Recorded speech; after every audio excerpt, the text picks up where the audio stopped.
Hi guys, ಬೆಳಿಗ್ಗೆ ಎದ್ಬಿಟ್ಟು ನಮ್ಮ ತಮ್ಮನ್ನ ಸ್ಕೂಲಿಗೆ ಬಿಟ್ಬಿಟ್ಟು ನಾನು ನಮ್ಮ ತಂಗಿ ಇಬ್ಬರು ಬೈಕಲ್ಲಿ ಹೋದ್ವಿ.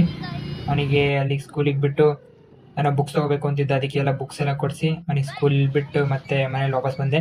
ವಾಪಸ್ ಬಂದು ನೋಡಿದ್ರೆ ನಮ್ಮ ಚಿಕ್ಕಮ್ಮ ನನಗೆ ಸ್ವಲ್ಪ ಗೊಬ್ಬರ ಇಟ್ಟು ಬಾ ಹೊಲಕ್ಕೆ ಹೋಗಿ ಅಂದರು. ಅದಕ್ಕೆ ಒಂದು ಚೀಲ ಗೊಬ್ಬರ ತೊಗೊಂಡೋಗಿ ಹೊಲಕ್ಕೆ ಇಟ್ಟು ವಾಪಸ್ ಬಂದೆ. ವಾಪಸ್ ಬಂದ ತಕ್ಷಣ ನಾನು ಬೆಂಗಳೂರು ಹೋಗ್ಬೇಕಿತ್ತು, ಅದಕ್ಕೆಲ್ಲ ಬಟ್ಟೆ ಎಲ್ಲ ಪ್ಯಾಕ್ ಮಾಡಿದೆ, ಬೆಂಗಳೂರು ಹೋಗೋಕೆ ರೆಡಿ ಆದೆ. ಆಮೇಲೆ ನಮ್ಮ ತಂಗಿ ಕೂಡ ದಾವಣಗೆರೆ ಹೋಗ್ತಿದ್ಲು, ಅವಳಿಗೆ ದಾವಣಗೆರೆಗೆ ಬಿಟ್ಬಿಟ್ಟು ಹಂಗೆ ನಾನು ಹೋಗೋಣ ಅಂತ ಇಬ್ರು ಬೈಕ್ ತಗೊಂಡು ಸಂತೆ ಮಟ್ಟ ತನಕ ಬೈಕಲ್ಲಿ ಹೋದ್ವಿ. ಇಲ್ಲಿ ನೋಡಿದ್ರೆ ಬಸ್ ಸ್ಟ್ಯಾಂಡಲ್ಲಿ ಫುಲ್ಲು ಮಳೆ ಬರ್ತಿದೆ ಗಾಯ್ಸ್. ಬೈಕ್ ಬಂದು ಇಲ್ಲಿ ನಿಲ್ಲಿಸ್ಬಿಟ್ಟಿದ್ದೀನಿ. ಬಸ್ ಸ್ಟ್ಯಾಂಡಲ್ಲಿ ಫುಲ್ ಮಳೆ ಬರ್ತಿದೆ. ವೇಟ್ ಆದಮೇಲೆ ಬಸ್ ಬಂತು. ಬಸ್ ಹತ್ಕೊಂಡು ಸೀದಾ ದಾವಣಗೆರೆ ಇಳಿದೆ. ದಾವಣಗೆರೆ ಇಳಿದ ತಕ್ಷಣ ನನ್ನ ಫ್ರೆಂಡ್ ಮುರಳಿ ಬಂದಿದ್ದ, ಅದಕ್ಕೆ ಅವನು ಕರ್ಕೊಂಡು ರೈಲ್ವೆ ಸ್ಟೇಷನಿಗೆ ಟೈಮ್ ಬೇರೆ ಆಗಿಬಿಟ್ಟಿತ್ತು, ತುಂಬ ಟ್ರೈನ್ ಅರ್ಜೆಂಟಲ್ಲಿ ಅವನಿಗೆ ಕರ್ಕೊಂಡು ಸೀದಾ ರೈಲ್ವೆ ಸ್ಟೇಷನಿಗೆ ಬಂದೆ.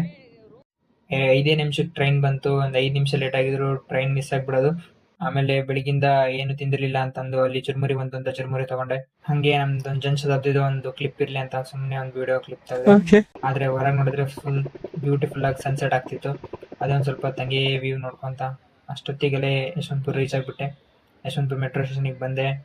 ಇಲ್ಲಿಂದ ಇವಾಗ ನಮ್ಮ ಯಶವಂತಪುರದಿಂದ ಸಿಲ್ಕಿ ಸ್ಟ್ರೀಟ್ ಅಂತ ಮೆಟ್ರೋ ಸ್ಟೇಷನ್, ಮೆಟ್ರೋಲ್ಲಿ ಹೋಗ್ಬೇಕು. ಅದಕ್ಕೆ ಇವಾಗ ಮೆಟ್ರೋ ಬಂತು. ಮೆಟ್ರೋ ಹತ್ಕೊಂಡು like last stop guys. Bengaluru ಬಂದಿದ್ದೆ ತಡ, ಒಂದು ಹುಡುಗಿ ಯಶವಂತಪುರಿಂದ ಇಲ್ಲೇ ತನಕ ಗುರಾಯಿಸ್ಕೊಂಡು ಬರ್ತಾಳೆ ಗಾಯ್ಸ್. ನೋಡಿ